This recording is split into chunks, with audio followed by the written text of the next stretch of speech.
Walter Sports Bar has been recognized by many local publications as one of the best sports bars in Washington, D.C., located across the street from Nationals Park and open year-round. I'm excited to tell you about the designs Homage has cooked up for the 2025 MLB season. If you're as baseball obsessed as I am, you'll love the full roster of major league looks from Homage. Amazing comfort and deep cut designs that help fans show off passion for their favorite teams. Homage has a massive selection that tells the story of the greatest sport from its very beginnings. Deep logo history, coast-to-coast stadium tours, and the biggest players from every era. Legends never die at Homage. If you need your new shirt for going to a ball game, Homage has you covered with its most comfortable fan clothing, and it's available for fans of all ages. This year's collection hits dinger after dinger after tater. Fleece, tees, bottoms, and more. And don't forget to check out the new starter jacket lineup, an iconic dugout look you don't want to miss. Heroes get remembered, but legends never die, and these looks go long, period. Check out the Homage MLB collection to find your team's coolest gear.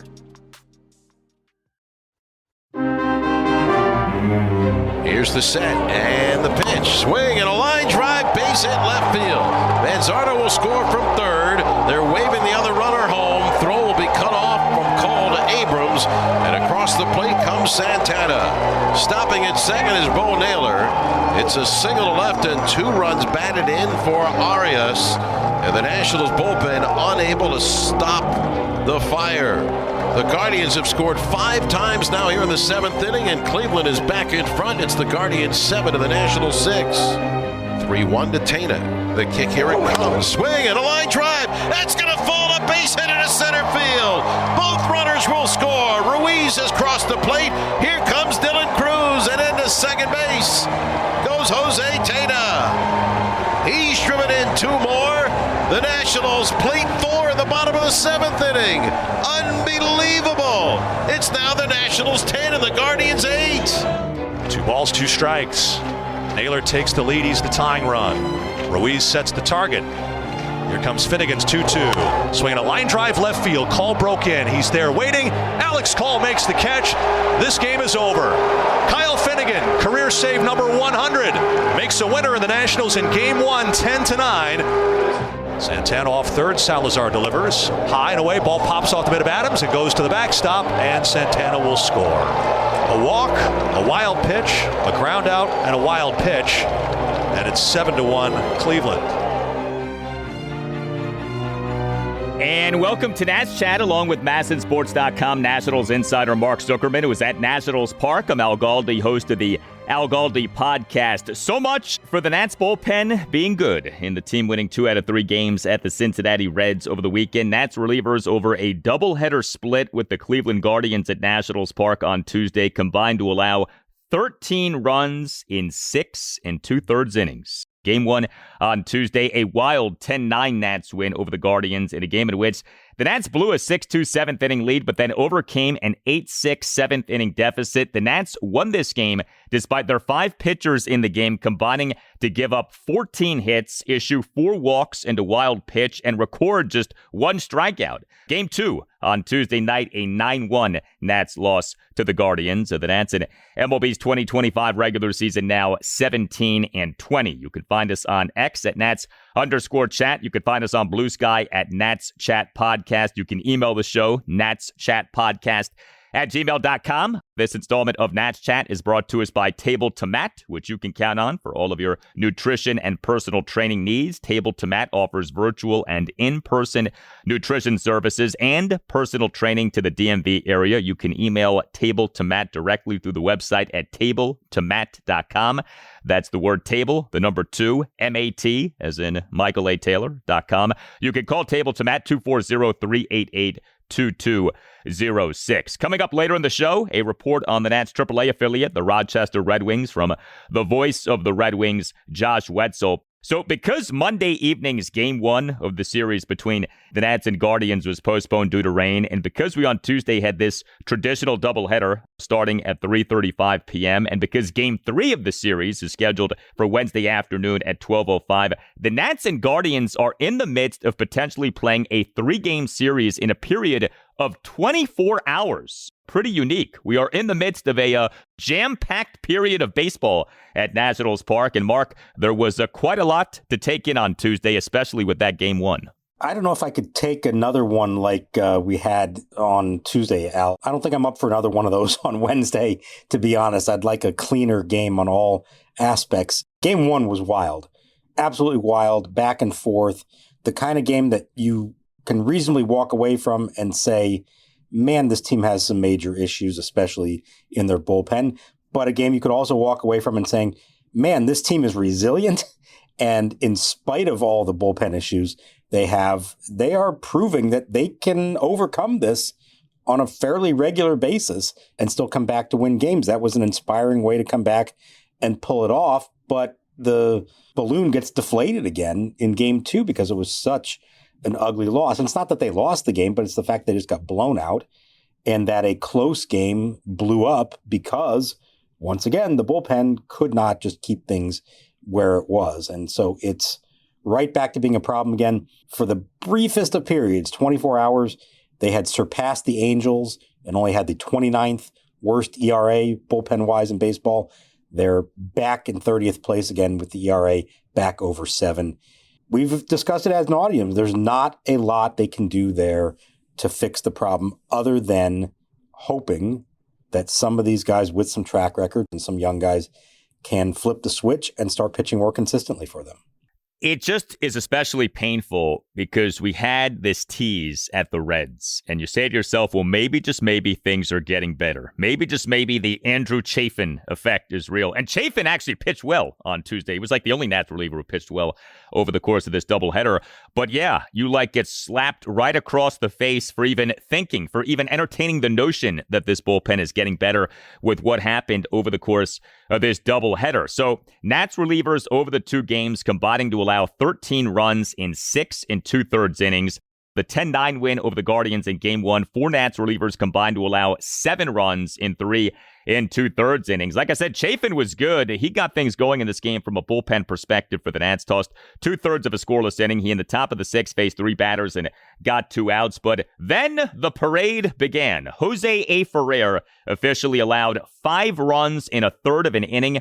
He would ended up being a 6-run 7th for the Guardians. Faced 6 batters, but got just 1 out. He gave up a double, 3 singles, and a walk. He threw 22 pitches, a mere 11 strikes versus 11 balls. Jorge Lopez officially allowed 1 run in 1 2/3 innings. He and that Guardians 6-run 7th faced 4 batters and got 2 outs, including giving up 3 singles. He did then toss a perfect top of the 8th. And Kyle Finnegan allowed a run in 1 inning. He in the top of the 9th allowed a run on back-to-back 1-out singles and a 1-out RBI sac fly. But he did get the save, what was the 100th regular season save of his MLB career. And then the 9-1 loss to the Guardians in Game 2. 4 Nats relievers combined to allow 6 runs in 3 innings. Lucas Sims officially allowed 3 runs in a third of an inning. He would ended up being a 3-run 7th for the Guardians. Faced 4 batters, got just 1 out. He gave up a single, issued a walk into wild pitch.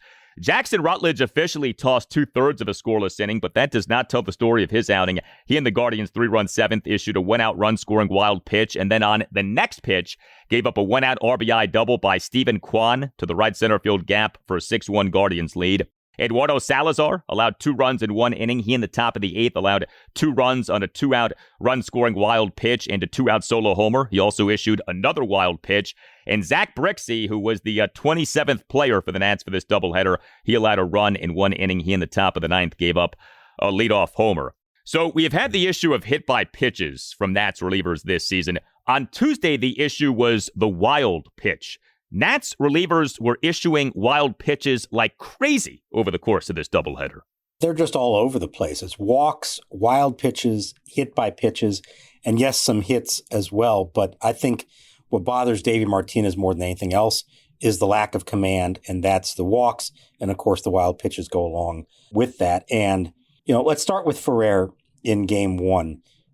The guy, as we've seen, when he is on, he looks fantastic, and he usually can get through a very quick inning and often throw a ton of strikes and, get through a 1-2-3 inning on 10 pitches, 8 strikes, something like that.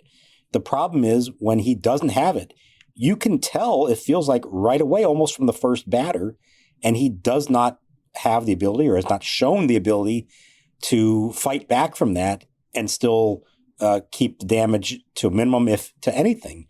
And so that's why in that inning, he starts off with a walk, then a single, then the RBI double, and he's faced the minimum 3 batters. And I'm thinking to myself, there's really no reason to continue with this. He has not proven that he's going to be able to clean up the mess himself. The problem is the Cleveland lineup at that point, it's a couple of lefties, it's a switch hitter. And so Davey Martinez decides to stick with them, and you saw the results. It wasn't pretty, and by the time Jorge Lopez came in, it was almost too late by then. So, look, Ferrer isn't going anywhere, I don't believe, at this point. I know the numbers aren't good, but it's really split between the good outings and the bad outings, and there's no in-between. And for what they have going on here right now, they need to develop him into a more consistent late inning left-handed arm. The only way to do that is by putting him out there over and over and helping him get through this. But it's maddening because, as I said, Finnegan can drive you crazy at times, but he also has shown this ability to get himself out of a jam that he creates. Ferrer has not shown that yet. If he's going to make it in this league, he's going to have to figure that part out.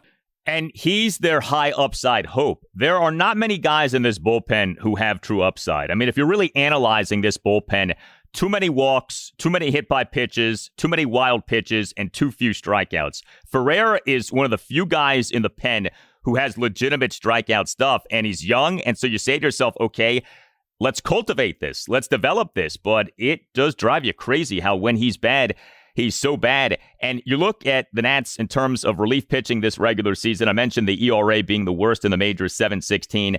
Also, the Nats have given up the most hit by pitches in terms of relief pitching, 17. And the Nats have given up the most wild pitches in terms of relief pitching, 16. I mean, it's been all over the place in terms of what these guys have done. And, it's funny. The home run really hasn't been that much of a problem. I mean, I know, you did see the home run a bit on Tuesday. But if you're breaking down this Nats bullpen, in years past, the home run has been an issue. That really has not been an issue so far this season. It has been more the walk, the wild pitch, the hit by pitch, the giving up of singles, the not generating strikeouts. The pen is actually not giving up that many homers. It's a funny deal. As bad as the bullpen is, these guys are actually doing a good job of keeping balls in ballparks. It's just that these guys are throwing the balls all over these ballparks. It's been death by 1,000 paper cuts instead of death by, falling piano, which I think we'd become accustomed to in more recent years. And I mean, you look at that 7th inning with Ferrer, it's single, double, fielder's choice, single, infield single. It was torture watching that. And I do think you make a good point. I've been thinking the same thing too. And this even applies to Finnegan, as we've discussed at times. They can get to 2 strikes, but they're not finishing hitters off enough. And when you don't get swings and misses, you're now relying on the variance of the batted ball. And in that rally, you had not necessarily rockets being hit off them. You're talking about ground balls, some infield dribblers, plays that couldn't be made. But sometimes you got to be able to take matters in your own hand and retire the batter without needing your defense at all. And they don't have enough of those kind of guys. You're right, Ferrer has the ability to be that guy, but he has not shown consistently that he can do that. And so I think that's the troubling part as well, is they are really just relying on trying to induce weak contact and hope their defense makes the plays. And I mean, there were a couple of tough plays CJ Abrams had that inning. I don't think you would expect him to make them, but there were plays that you'd say, okay, somehow maybe you could have bailed out the relievers and helped them out, and it just wasn't there to be made.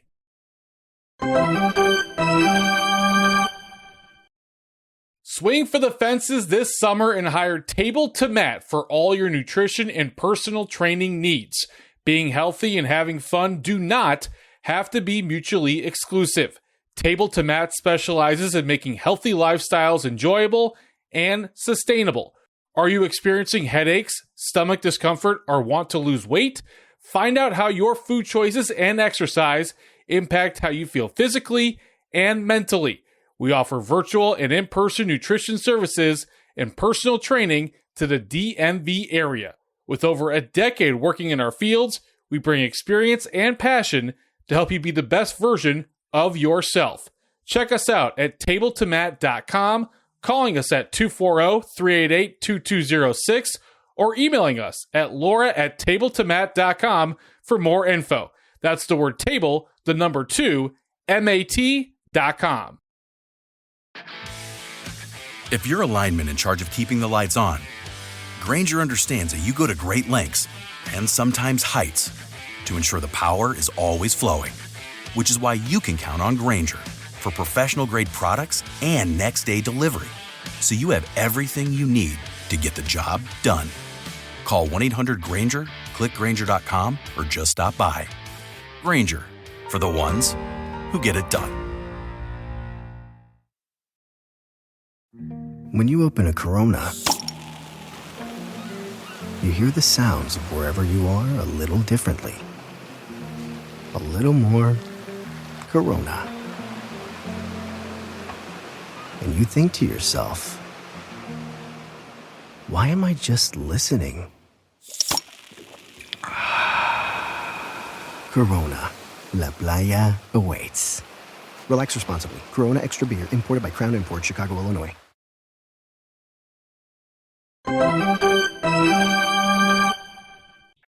Next delivery. Swinging a ground ball, hits Irvin in the foot, deflects toward the first base line. Jake runs to pick it up, shovels to first, tumbles across the foul line and gets the out.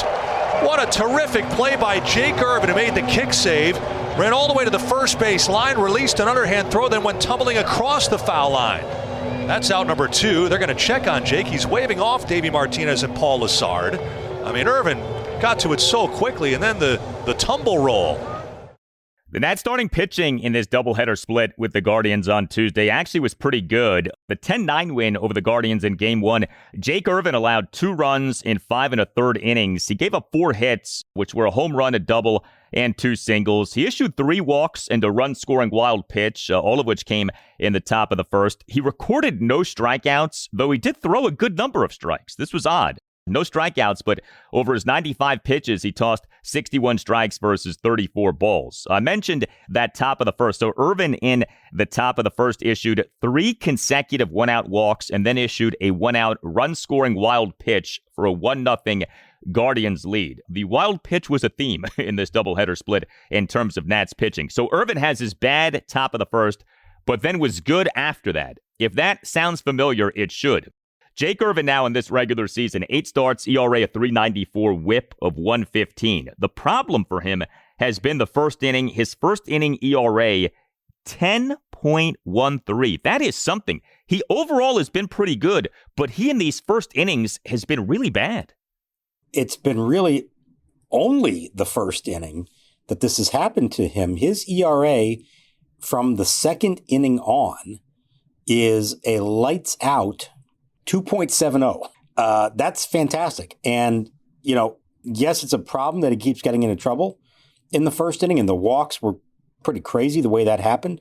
But he has absolutely shown this ability to figure it out, minimize the damage, and wind up giving you a pretty quality performance just about every time he takes the mound. And that's been an encouraging thought to see him do that. I mean, this one absolutely could have gotten away from him early on. And instead, he's pitching into the 6th inning with the pitch count still relatively modest and only 2 runs on the board against him. So kind of like Mackenzie Gore's we talk about. Yeah, you'd love for him to be more dominant, more regularly.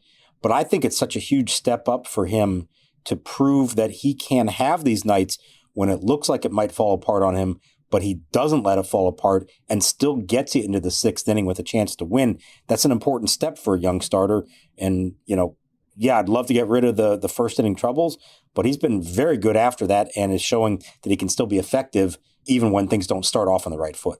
Not that the Nats would ever do this, and you especially aren't going to do this with this bullpen, but Jake Irvin is a prime candidate for the opener strategy. A prime candidate where you have a reliever work the first inning, and then you go to Jake Irvin, and he hopefully, flies off and does quite well after that. But I would not be holding my breath on the Nats trying something like that with Jake Irvin. Game 2 of this doubleheader, the 9-1 loss to the Guardians, was started by Brad Lord for the Nats, making perhaps his final start before perhaps going back to the bullpen. Certainly sounds like that is what is happening off what Nats manager Davey Martinez had to say during his post-game press conference. Soroka's going to start tomorrow. So I think at this particular moment, we'd probably push him back to the bullpen, kind of give him a breather, and then we'll see what happens in the next couple of weeks. Lord allowed 3 runs in 6 innings. He gave up just 3 hits, which were a home run, a double, and a single.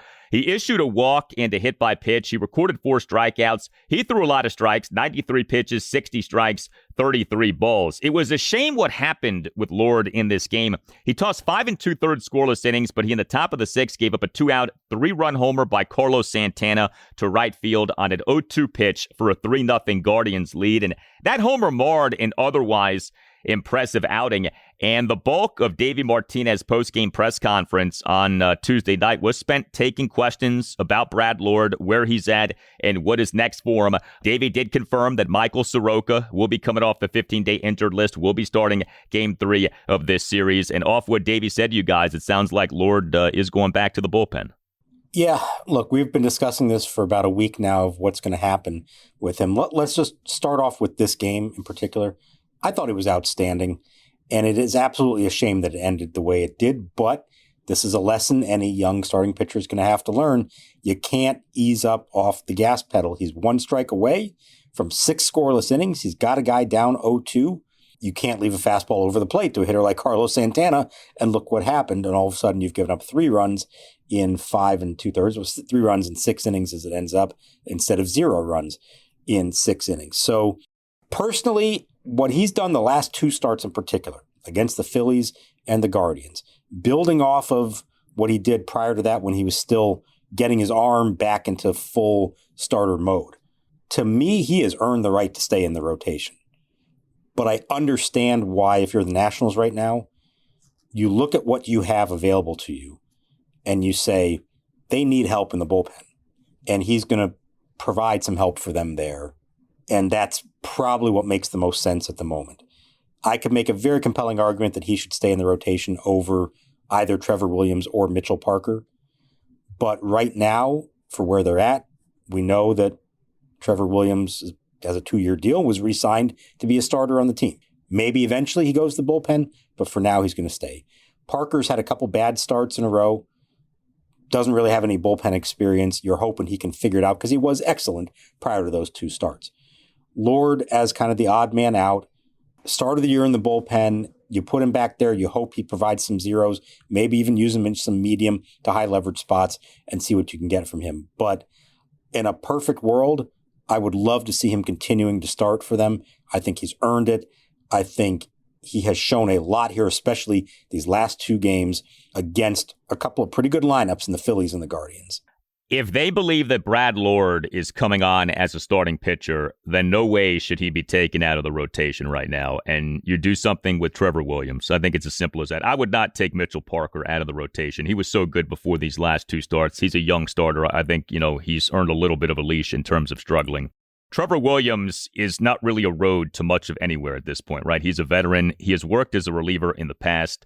I know that they re-signed him and I guess told him he was going to be a starter, but, sometimes things change. But, Brad Lord is young. Brad Lord is coming on. And I don't know how putting him in the bullpen isn't going to stunt his development. Like, it just is. He's not going to be pitching as often in terms of like having a regular schedule.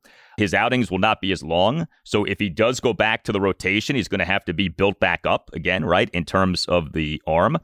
I do wonder if for the purpose of his development, if he might be better served actually going to AAA and continuing to start games. I wonder to what extent the Nats have entertained that. And I'll go back to something I said to you a few episodes ago. I think this is a function in a lot of ways of him being an 18th round pick in the 2022 MLB draft. I think the Nats, because this guy is kind of like found money, again, 18th round pick, they feel like they can take some liberties with his development. You would not see the Nats do this with a guy who was a first-round pick, who's a highly touted prospect. I think Lord is kind of a victim here of having overachieved vis-a-vis where he was drafted, because if this was a Cade Cavalli, if this was some other well-regarded, highly drafted national starting pitcher in the organization, this would not be happening. This guy would be staying in the rotation. And you could say, well, that's the point. He was an 18th round pick. But, at some point, it doesn't really matter anymore where you were drafted, right? It's like how you were doing. And he's doing well. And I think the other thing is he's getting better. He's demonstrating this improvement. And it just is going to be such a shame to slam the door shut, at least for now, on this progress that he's been demonstrating here over these last few starts. That's the key point to me, is that he has progressively gotten better as this experiment has gone on. And you've finally got him to a point that he can go 6 innings and 90 pitches. And now you're going to take that away from him. But so I agree with what you're saying, that the pedigree plays a part in that. But I think also just as equally important, it's the state of the bullpen overall. And I think if the bullpen was in a better position, you could send him to AAA and say, hey, we still do believe in you, but let's keep you on schedule, knowing there's going to be a spot that comes up again. Something else is going to happen, and you'll be ready to go whenever that happens. The problem is they don't have 8 major league bullpen arms right now, and they don't have viable options at AAA. And so Brad Lord needs to be on the big league roster in one form or another. And until they decide to make a move with a much higher priced veteran like Soroka or Williams, then Brad Lord is the odd man out and he goes back to the bullpen. And I don't think it's necessarily fair, but I do understand where they're coming from with this. And you just hope it doesn't mess things up, because he's in a good place right now.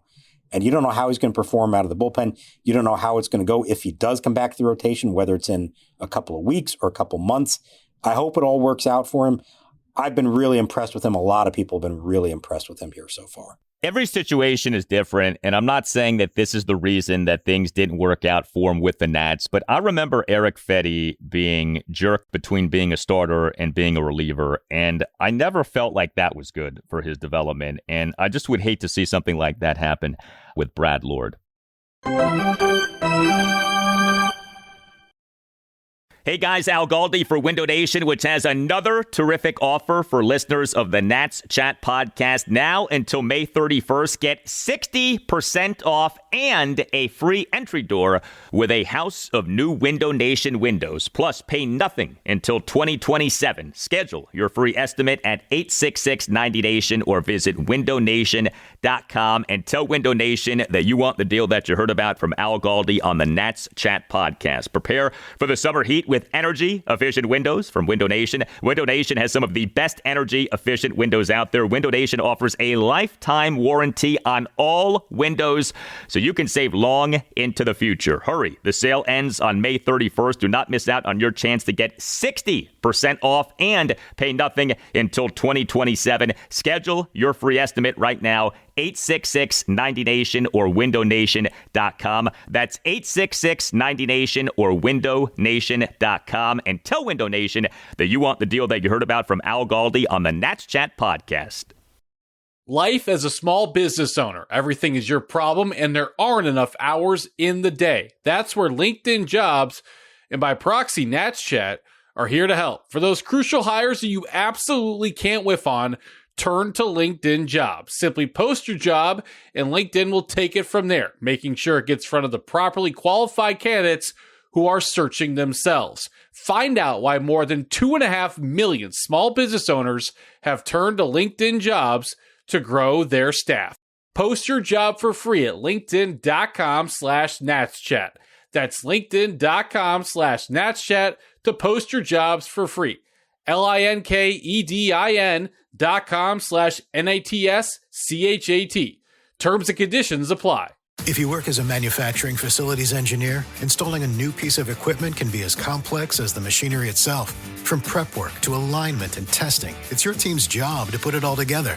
That's why it's good to have Grainger on your side. With industrial-grade products and next-day delivery, Grainger helps ensure you have everything you need close at hand through every step of the installation. Call 1-800-GRAINGER, click Grainger.com, or just stop by. Grainger, for the ones who get it done.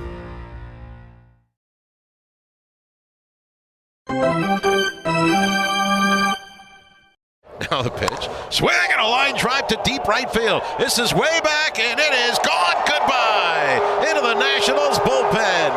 Bang, zoom goes James Wood with a low, screaming line drive laser beam over the into the Nationals bullpen. A 2-run shot to give the Nationals the lead here at the bottom of the third inning. It's now Washington 3 and Cleveland 2. So the Nats offense in this doubleheader split with the Guardians on Tuesday, a tale of two games. Outstanding in Game 1, not so good in Game 2 as the feast or famine nature of the 2025 Nats offense continued. But the offense in the 10-9 win over the Guardians in Game 1 was superb. 10 runs, 10 hits, 5 walks, 7 for 15 with runners in scoring position. The 10 hits were a home run, 3 doubles, and 6 singles. There were a number of big hits by Nats players in this game. Couple of hits that stand out. James Wood, he is the Nats starting DH and number 3 batter, 1 for 4 with a 2-run homer and a walk. Wood in the Nats 2-run third, a 1-out 2-run homer to right field for a 3-2 Nats lead. And Dylan Cruz, a big hit, maybe his biggest hit so far this season. He is the Nats starting right fielder and number 7 batter, 1 for 4 with an RBI double. He and the Nats 4-run 7th, which was an outstanding response to the Guardians' 6-run 7th. A 2-out RBI double off the left field wall to tie the game at 8. Jose Tena had a big hit in that inning, but man, that hit from Cruz, a very needed hit, and in multiple ways when you think about the nature of the game and you think about what's been going on with Cruz. Absolutely only his second hit with a runner in scoring position this season. The first one came the other day and didn't even score the run. Off the bat and the way the ball was traveling, and I think a lot of people thought it was clearing the wall, and it just stayed low and hit the fence, but still an excellent piece of hitting from him at a time when he really did need that. That was huge for him. The James Wood home run, 114.6 miles an hour, also looked like it was just on a line, never got up in the air at all, just straight out to right field. So impressive. He just continues to do this. And let's point this out. 36 games into the season, James Wood has 10 home runs. He is playing above a 40 homer pace for the season. Will he keep that up? I don't know, but he continues to hit the ball extremely hard and gives himself a chance to put up those kind of numbers if he can stay healthy and just keep this going. Well, we're now about 2 months away from MLB All-Star Week. James Wood, as things stand right now, 100% should be an All-Star and 100% should be in the Home Run Derby. And if MLB is smart and wants to market a rising young star, James Wood is a part of that Home Run Derby on All-Star Monday night in a couple of months here.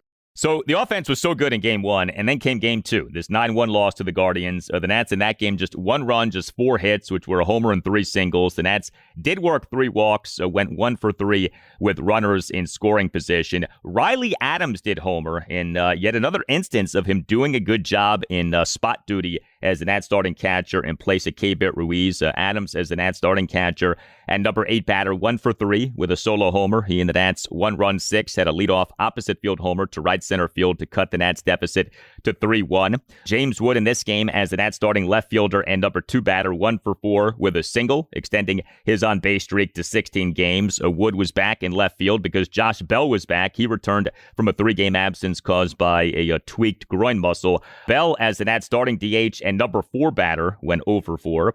And I mentioned the 3 walks. All 3 of the walks by CJ Abrams. He is the Nats starting shortstop and number 1 batter, walked in each of his 3 plate appearances. He went 1 for 2 on stolen bases. His 10-game hitting streak was snapped in Game 1 of the doubleheader. But how'd you like that? Abrams strung 3 walks in Game 2. Only the 3rd time in his career he's had a 3-walk game. Good for him for staying patient, especially on a night when the rest of the lineup was not doing a whole lot. He didn't try to be the hero himself.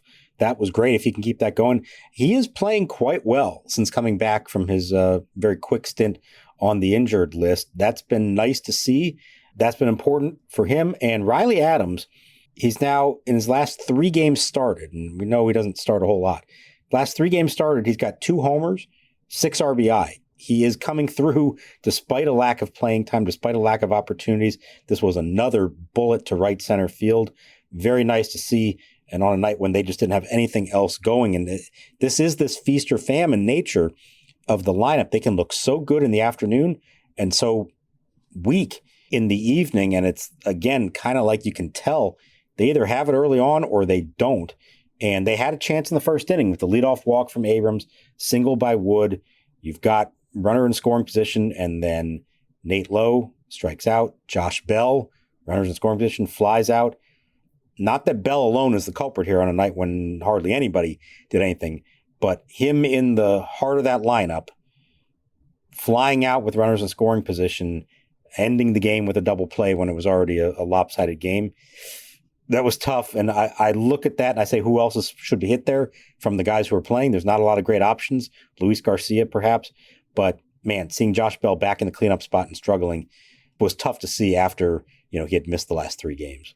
I don't get it. I don't know why there is this extreme loyalty to Josh Bell. If you're going to continue to play him, that's one thing. Why he has to bat fourth when he is having a wretched season offensively so far, I just don't get that. I mean, you mentioned Luis Garcia Jr. He could have batted fourth. Maybe there isn't like a screaming obvious other option, but you always have other options. You're never locked into any one player in any one spot in the lineup. Bell is struggling. And he's coming off an injury, too. He hadn't played in multiple games. I don't know why he had to bat in that number 4 spot. I mentioned, though, the All-Star game. Right now, All-Star candidates for the Nats. You'd say James Wood. You'd say Mackenzie Gore. Wouldn't you also say CJ Abrams with the season that he's having? Yeah, I think so. He missed, as I said, about a week and a half on the injured list, but he's picked up right where he left off there. Has played a lot like we saw from him last year in the first half. And that's great. That's great to see that from him. And in a league where shortstops are often superstars, he deserves to be in that conversation among the best of them. And I would say right now, are they going to get 3 All-Stars? That might be a lot to ask for a team that's still under 500, but they're deserving of it, all of them. And wouldn't that be something? The 3 players acquired in the Juan Soto trade, if they were all All-Stars at the same time, that'd be pretty cool.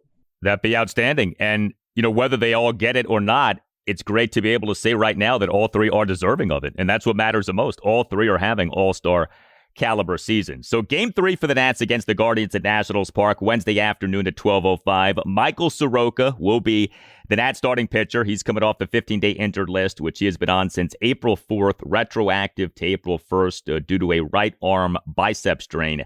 Ends up missing more than a month due to this injury, but looked good during his minor league rehab assignment. Hard to know what to expect, but I'm sure he's anxious to get his season going. He missed a good bit of time with this injury. Yeah, and let's remember, he had a very good spring. They were all really encouraged by this and thought, hey, they found something here. This was worth the investment, that he could be a stabilizing force in their rotation.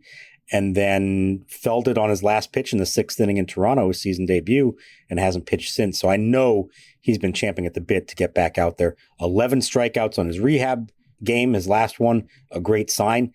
But you don't really know. You don't know for sure what you're going to get from him. This is a tough Cleveland lineup that does not strike out very much. I think, we talked about the lack of strikeouts from the Nationals pitching staff in this doubleheader. Some of the credit goes to the Guardians because they are good at putting the ball in play. So that's going to be a challenge for Soroka. How far do they let him go? Can he go more than 5 innings and 80 to 90 pitches? My guess is they'll probably take it easy with him unless he's completely cruising along. And we talked about Trevor Williams. We talked about Mitchell Parker. Obviously, Soroka gets some rope here. He's been hurt. You want to see what he's got for you, but it should not be endless rope. And at some point, they need him to pitch every 5th day, and they need him to pitch effectively every 5th day to remain in the rotation. So this will be an important first step for him to show that he's behind the injury and can go out and be the pitcher they thought they were signing all along. This installment of Nats Chat brought to us by Table to Mat, which you can count on for all of your nutrition and personal training needs. Table to Mat offers virtual and in-person nutrition services and personal training to the DMV area. You can email Table to Mat directly through the website table2mat.com. That's the word table, number 2, MAT.com. You can call Table to Mat 240-388-2206. All Nationals radio highlights on Nats Chat are courtesy of 106.7 The Fan. For Mark Zuckerman, I'm Al Galdi. We thank you for listening. We'll talk to you next time on the Nats Chat podcast. And we leave you now with this report on the Nats AAA affiliate, the Rochester Red Wings, from the voice of the Red Wings, Josh Whetzel. Christian Arroyo at first. Garrett Stubbs, the catcher. Lyle is running. The pitch is a called strike. Throw to second off the glove of the shortstop Lantigua, backed up by Kennedy. And Lyle is safe with his first AAA stolen base. Time for that Rochester Red Wings update, beginning with a very young Red Wings outfield all of a sudden. The youngest member of that outfield core now is 22-year-old Dalen Lyle, the former second-round pick of the Nationals. Recently got promoted from AA Harrisburg, where he was very hot. and he has started off hot with the Red Wings. 7 hits in his first 21 at-bats, including 3 doubles and a triple. If you go back to his time in the Eastern League, he's hit safely now in 18 of his last 19 games. 23-year-old Robert Hassel has gotten hot. Over the weekend, he got back-to-back 4-hit games. He got a hit in 8 straight plate appearances. At one point, he was the first Red Wing with back-to-back 4-hit games since Eduardo Escobar in 2013.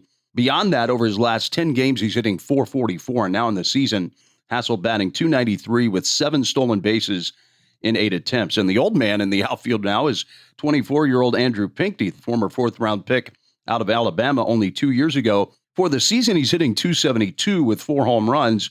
Right now, a 5-game hit streak for Pinckney, during which time he's gotten 10 for 20. And over his last 17 games, he's batting .333 and drawing a lot more walks than earlier in the season, with an on-base percentage now of .444 for the year.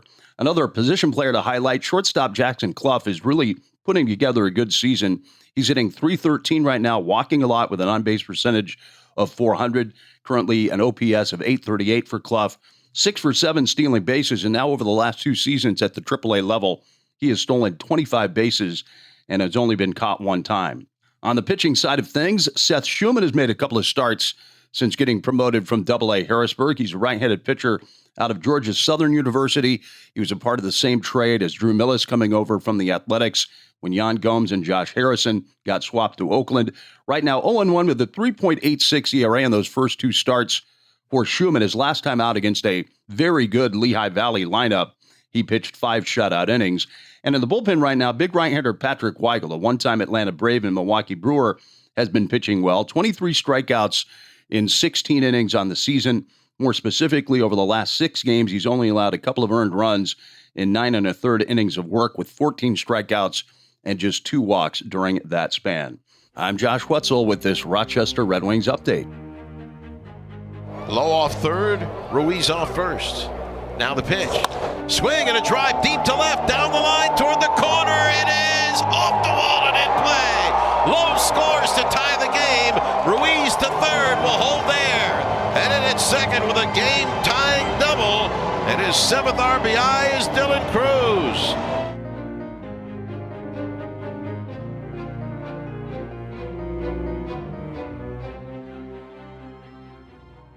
At Capella University, you can learn at your own pace with our FlexPath learning format.